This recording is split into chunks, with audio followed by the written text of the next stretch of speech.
Tama was a pathetic loser who got murked in battle for being a spineless Sakura-level knight. However, everything changed after he got reincarnated as an overpowered cat and used his abilities to brainwash all the busty baddies in the kingdom. It all started in a dark cave where he had just regained consciousness. After checking his stats, he realized that he had been reborn as a world-ending behemoth and thought the world would fear him until he checked his reflection and was shocked to see that he looked like an unnerved kitten. The next morning, a hot elf named Aria got her mega melons warmed up before getting dressed and heading out. Meanwhile, Tama was still staring at his reflection and couldn't believe that he was so puny until a slime showed up, thinking he would be a great snack. Using one of his skills, Tama turned it into pudding and took a quick bite, which gave him the slime's powers before he stored the rest in a pocket dimension. At the time, Aria had just gotten to a dungeon and was making her way in to slay monsters, while Tama was taking down as many as he could to steal their powers. After taking out the dungeon serpent, he kept looking for his next victim and found a treasure chest with a priceless gem inside. Unfortunately, it was a trap that transported him onto the back of an earth dragon that had been eagerly waiting for a fight and tried to smoke him on sight. He used a metal skill to keep himself protected from its attack, but the strike was too strong and left him bleeding out. Before it could finish him off, he managed to attack its eye and flew out through a hole in the cave, but his injuries were still too painful and caused him to pass out. Thankfully, Aria was passing by at the time and saw him, so she took him back home, where he was surprised to see that such a hottie was taking care of him. Over the days that followed, he quickly got used to sleeping in her melons and stuffing his face with her milk, but that eventually gave him a strong desire to protect her. On her next trip to the dungeon, he snuck onto the boat and closely followed her in to keep her safe from any cultured predators that would try to have fun with her plot cannons. Just then, she saw 3 goblins and activated a high-speed skill to easily tear through them, while Tama watched in shock. The next moment, another goblin appeared, but it was a magic user and summoned a ball of fire to torch Aria, who didn't have enough time to escape. After pushing her out of the way, Tama attacked the goblin and sent it hurtling down a flight of stairs before getting his feline nuts rubbed on the way home by a very thankful Aria. Before heading home, they stopped at the guild, where an ugly meathead adventurer named Kussman was waiting to ask Aria if she was ready to join his party. He then tried to grab her cakes, but Tama immediately tried to bite his fingers off and almost clawed out his eyes. Pissed off by the fun-sized death machine, Kussman pulled out his sword to chop him in half, but it was held back by a bald, steroid-pumping drag queen named Arnold, who turned out to be the guild's receptionist and chased him off with a warning. Arnold then looked through the goblin ears Aria brought back and told her to expect a promotion before she went aside to give Tama's nuts another special rubdown. About an hour later, she had drowned herself in booze and was struggling to keep her cultured demons in check, so she went to wax her melons, and Tama deeply fought back the urge to pounce on them. When he started sneaking closer for a taste, she talked about a legendary elf named Alicia that saved her entire village and became the reason she worked so hard to get stronger. The next day, they stopped by the guild to meet Arnold, who immediately tried to make her leave before Kussman showed up with an order from the Baron stating that Tama had to be put down because of his attack the previous day. Aria had desperately begged for him to be spared, so Kussman offered to let her keep Tama as she agreed to a duel, with the terms that his victory would mean he gets to make her his wife. To save Tama, she agreed to it, so they met up that evening with most of the village gathered around to watch. Knowing that he was a rank higher than her, Kussman agreed to let anyone fight beside her, but the villagers were all a bunch of wussies, so Tama stepped in to fight with her. Once Arnold started the fight, he charged in and Kussman tried to split him in half, but he dodged, and Aria used the opportunity to activate her acceleration skill. Unfortunately, Kussman wasn't all bark and dodge before leaving a nasty bruise at her side. As Kussman kept attacking and overpowering her, Tama struggled to decide if using his behemoth powers would end well for the both of them. When Kussman eventually knocked her swords away and charged in for the final slice, he activated his metal skill and shattered the sword before using wind magic to blow him away. Everyone was shocked to see that he could use magic, and he expected to be sent back to the afterlife because of how dangerous behemoths were, but they got excited, thinking he was just a special cat. After a night of celebration, he woke up in Aria's massive milkers the next day and accepted his new reality. Days later, they both decided to spend the morning in bed, snuggling up to each other, but things took a turn when Tama decided to check out her ear. The happy noises she began to make startled him, so he jumped off to escape, but she kept begging for more. Afterwards, she took him to see Vulcan, a hot demi-human blacksmith with biceps of steel, who immediately fell in love with how cute he looked. While he took a nap on her beefed-up melons, she asked Ariha why they stopped by, since her swords were still getting worked on. Ariha then asked if she could make something special for Tama, and Vulcan loved the idea. She immediately measured him up and started working on a sketch to make sure the armor wouldn't be too big for his baby paws. The next day, Ariha brought him back to try it on and couldn't get enough of how good it looked on him. Vulcan then said there was nothing more she could do to make the swords better and suggested forming a temporary party so she could watch Ariha use them up close. Later that day, she was in the dungeon, smashing goblins with her mallet, while Ariha and Tama watched and wished they had gotten a gym membership sooner. The next moment, a mage goblin tried to incinerate her, but the flames only charged up her iron fists, which she then used to blow out his spine. With the goblins cleared out, she told Ariha to focus on taking down a nasty orc who desperately wanted to take her milkers for a spin. Using her acceleration skill, she charged in for the attack, but it easily predicted her moves and tried to counter. Thankfully, Tama was close by and used his iron body skill to shatter its sword, giving Ariha an easy win that she definitely didn't like. Vulcan then told her that the sword's length was probably throwing her off, but Ariha was desperate for a fix, so she suggested fighting another special monster. Ariha got excited again, but immediately changed her mind after seeing the human-sized bacteria blobs known for forcing hotties to make creampies. Determined to get stronger, she charged in with both swords and tried using her acceleration skill to get closer, but their tentacles were too fast and knocked off one of her swords. Not ready to give up, she still charged in and was a lot faster this time, but it caught the sword and smashed it against a rock. Just then, Vulcan tossed her a smaller knife, and their lightweight helped her gain enough speed to defeat the first one.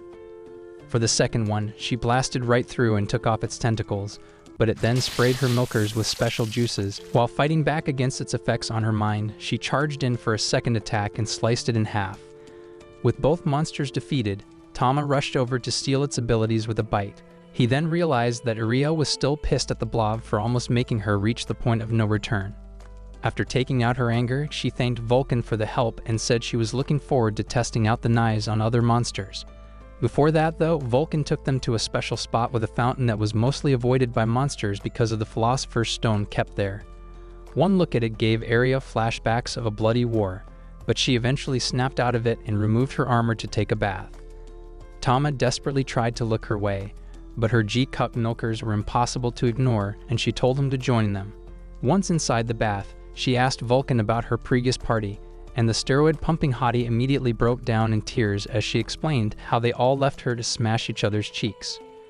Remembering that, she told Ariha to be careful with Tama, as his kind was known to aggressively clap other species after growing to a certain point. Before Tama could process that information, Ariha grabbed him and said she was looking forward to it because she wanted his furry wand to be the first one in her box. What do you mean by that? Moments later, they got to a much deeper level and found a minotaur to test her improved skills. Using her speed, she landed a flurry of slashes, but they were too weak to penetrate its thick hide, so Vulcan attacked with her mallet to distract it. While Ariha kept slashing at incredible speeds, Tama tried to watch but couldn't take his eyes off her milkers until she cut out the minotaur's eyes. It frantically tried to smash everything close to its body and almost crushed Vulcan, but Tama jumped in to save her with his sonic scream.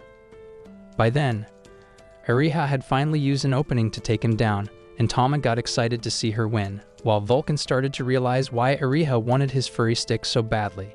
Afterwards, they stopped by the guild to get an appraisal from Arnold, who couldn't stop gushing about how proud he was of Ariha. Moments later, they got a table to eat, and Vulcan asked if they could make the temporary team up a permanent thing. But Ariha got shy because she had never started a party on her own. Realizing that girl logic would get them nowhere, Tama carried her hand over to make it official, and they drank to celebrate. Later that night, Tama woke up to their melons crushing him and thought it wasn't so bad until they started mumbling about the cultured dreams they were having of his magic stick. Yeah, boy. Days later, he and Ariha were looking for a spot to grab lunch in town when they saw two thugs beating up a civilian. When she asked if everything was okay, one of them recognized Tama and told his meathead partner before they both bolted. Aria then checked on the girl they attacked and took her to the church, so she wouldn't be alone anymore. After that, Arnold congratulated her at the guild for getting to rank C, and she thanked them all for the help to improve her skills. Just then, she noticed the other adventurers discussing something and got curious, so Arnold told them about kidnappings being done by demons in the neighboring town. Hearing that the demons had no mercy for whoever they took made Aria pissed, so she asked Arnold for all the information she had about it. Vulcan then asked Aria if she was sure about facing demons with her kitchen knives, but Aria claimed to be ready for any battle to protect the people. Just as Arnold told them to expect help from a group of knights, a Sigma Chad named Cedric showed up to get acquainted. One look at his chiseled jawline took Tama back to a great war between humanity and demons that would have ended badly if not for the intervention of a powerful mage. Among the mage's strongest soldiers was Cedric, who then got close to greet the girls before Aria asked if their numbers would be large enough to defeat the demons. Just then, Arnold told her that he was actually a lot stronger than he looked and lost control over his senses, causing Aria to realize that Cedric was a sausage lover. The next morning, Aria picked Tama up so they could get going, but he realized that she was nervous and tried to cheer her up. To thank him, she pulled him close for a kiss that melted his feline brain cells, but he regained his focus for the mission ahead. Moments later, they were in a carriage with Cedric's party of misfits, and Aria quickly introduced herself to get acquainted, but the girls immediately fell in love with Tama. The next moment, he was on a new pair of milkers, getting cozy while Aria watched and felt a tingling sensation in her box. Right then, Cedric pulled over the carriage as they had run into a group of orcs, so Danny stepped out and sliced right through them in an instant. By nightfall, they got to the village and met with the chief, who then explained how all the adventurers they had sent into the ruins to fight off demons never came back. Hearing that reminded Aria of her tragic backstory again, so she waited until dinner to ask the others what led them to become knights. While they all admitted to doing it because their parents were either slaves or in debt, Cedric, whose father was a duke, said he joined because his decision to take brutal backshots meant he could not take over the family name. Afterwards, the girls all went to the dressing room to prepare for a bath, and Thomas saw melons of various kinds that he didn't even know existed. For some reason, Vulcan got embarrassed by his staring and ran off to enter the bath. After waxing their plot cannons while Thomas' brain went into overdrive, they got into the bath, and Aria started complaining about how difficult it was to carry her monstrous milkers. The girls then massaged them and caused her to make happy noises until Danny got tired of listening and snuck out with Howard to see. Just as they were about to get a good look, Thomas showed up and blasted them back into their bath. Several minutes later, they got to the ruins and didn't realize that a demon named Astaroth had been waiting to set the perfect trap. They had barely made it inside when a group of werewolves showed up to attack them. Howard immediately used a taunting skill to agitate them, and the others swiftly sliced through their thick fur like butter. Tired of being a spectator, Aria gave Tama the signal, so he equipped a new water skill and blasted right through the rest of the werewolves. Astaroth could already tell that he was more than an elemental cat, so he decided to bust out the big guns. Meanwhile, Aria had taken a break to rub Tama's belly and wished he could blast something else through her dripping hole. When they eventually made it to the deepest part of the ruins, Astaroth revealed himself with a bunch of A-rank trolls to finish them off. Cedric then told them to split up, but Astaroth had been hoping for that and used dark magic to separate Tama from Aria before sending out the trolls. Tama first ripped one off their arms, but it quickly regenerated, so he focused on evading while thinking of a way to defeat them. Cedric, on the other hand, had been itching for an actual challenge and charged up his sword with dark magic before tearing through their midsections and canceling the regeneration. By then, Tama had been backed into a corner and knew he could win by equipping a new form, but that would also mean being feared and separated from Aria, so he used fireballs to burn them faster than they could regenerate. Astaroth then tried to understand Cedric's power, but Aria and Vulcan kept him busy, so he kept dodging their attacks until Vulcan kicked up enough dust to distract him.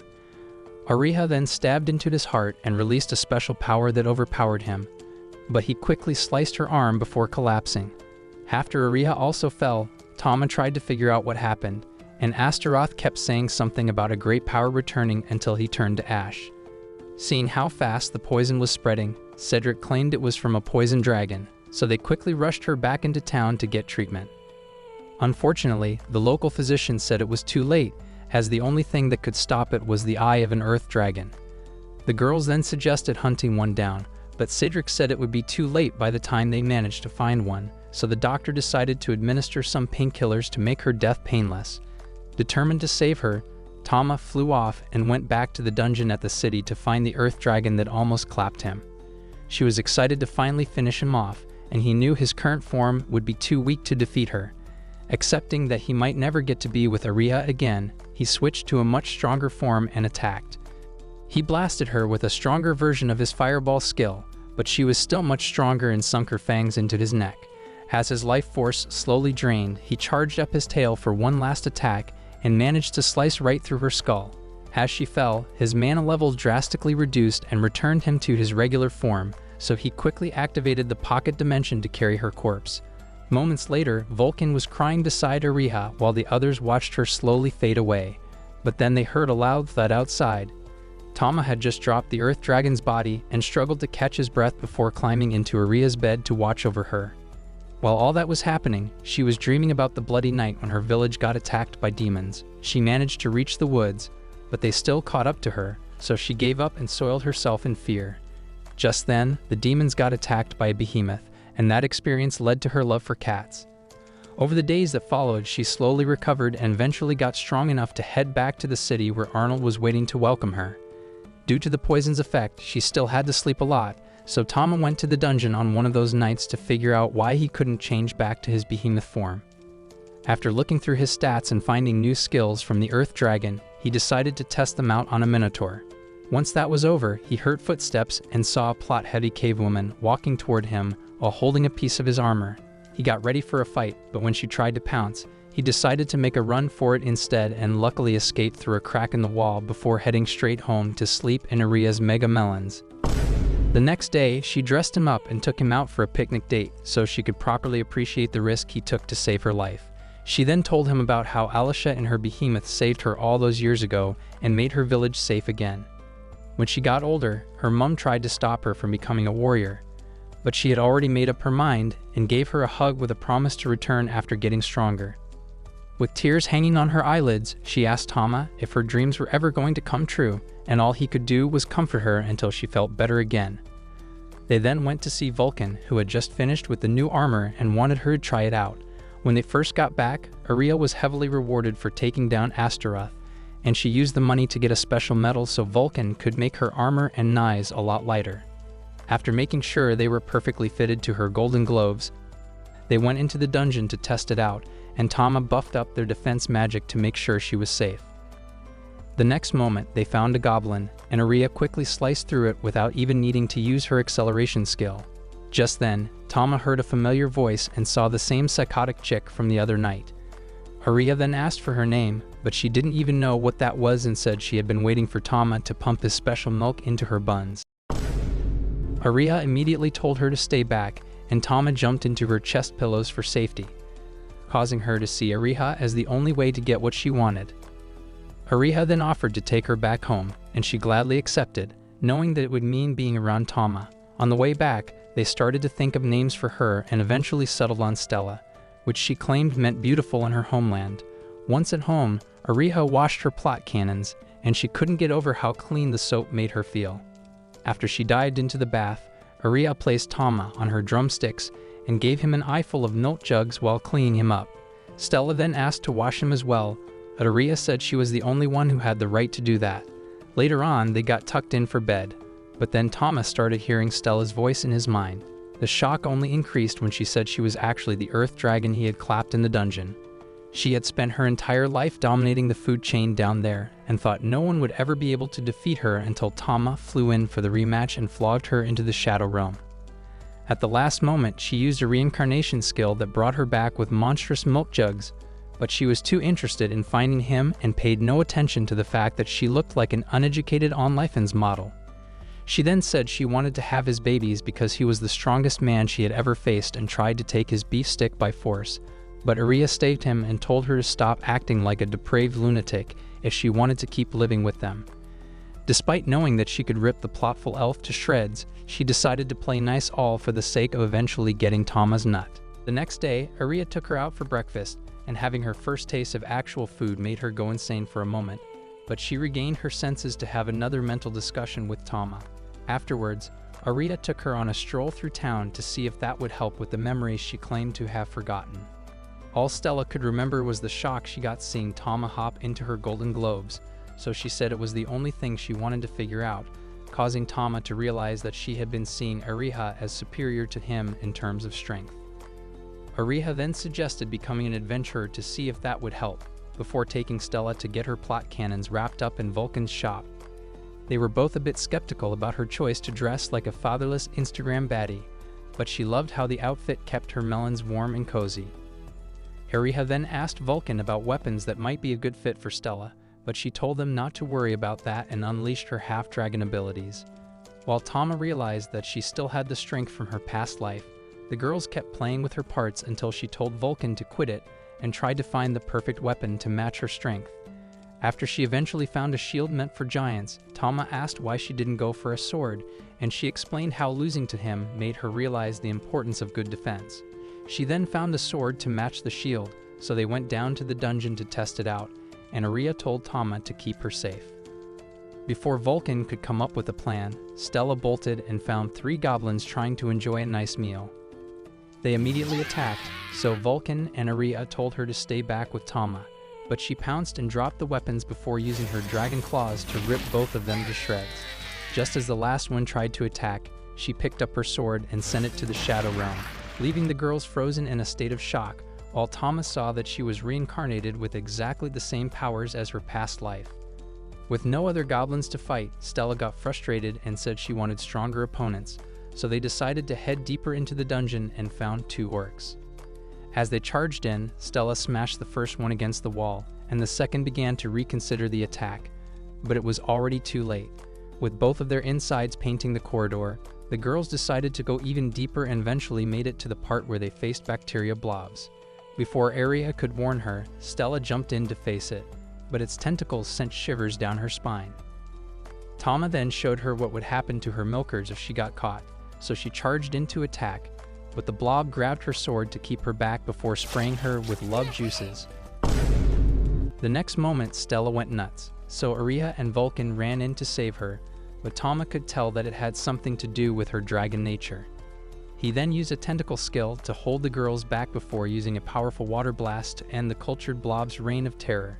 After getting her senses back, Stella felt stupid for being so weak, so Tama comforted her and promised to protect her, causing her snail to get extra slimy. She finally decided to accept help from Vulcan, who then promised to help her become a proper member of the party.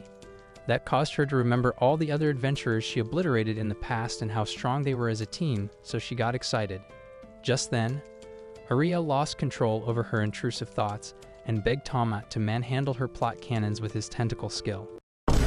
Before he could process the insanity unfolding before his eyes, she had already started taking off her armor, but Vulcan thankfully stepped in to get her under control. Moments later, they were back in the dungeon looking for another set of victims and took a break to decide on which role Stella would play for their team attacks. A few minutes later, they saw a bunch of orcs, so she used her shield to taunt them until one charged in. After taking off its arm, she tried to end its miserable existence, but it took off running, so she chased after it. Tama then used the magic buff skill to amplify Aria and Vulcan's magic, but he also increased Aria's craving for his furry sausage. They ended up plowing through every monster they came across before finding the bath and hopping inside to relax.